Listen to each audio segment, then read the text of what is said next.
भोलेनाथ भोलेनाथ भोलेनाथ भोलेनाथ भोलेनाथ भोलेनाथ भोलेनाथ भोलेनाथ।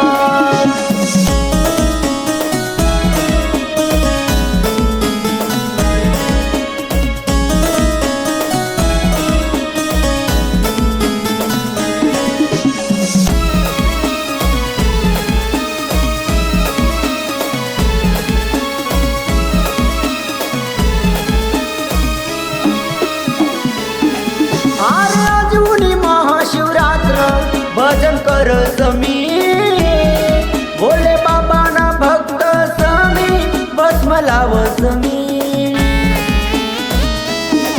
अरे अजूनी महाशिवरात्र भजन कर समी भोले बाबाना भक्त समी भस्म लाव समी। सदा सुखी ठेव भोले बाबा एवढी दुआ मागत मी।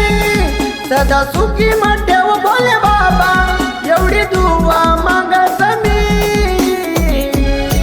भोलेनाथ भोलेनाथ भोलेनाथ भोलेनाथ भोलेनाथ भोलेनाथ भोलेनाथ भोलेनाथ।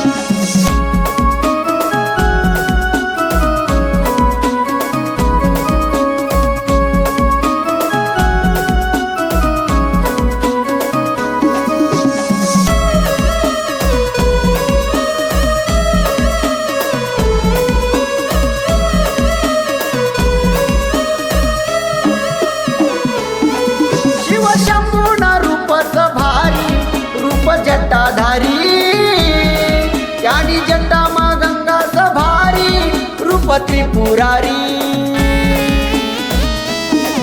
शिव शंभूना रूपच भारी रूप जटाधारी त्यानी जटामा गंगाच भारी रूप त्रिपुरारी।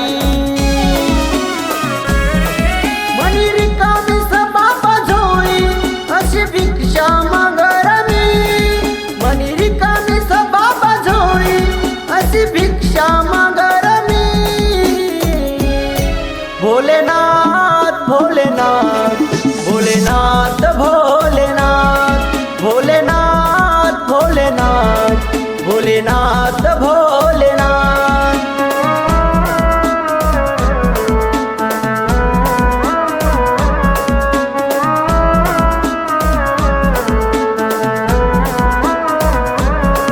भोलेनाथ भोलेनाथ भोलेनाथ भोलेनाथ।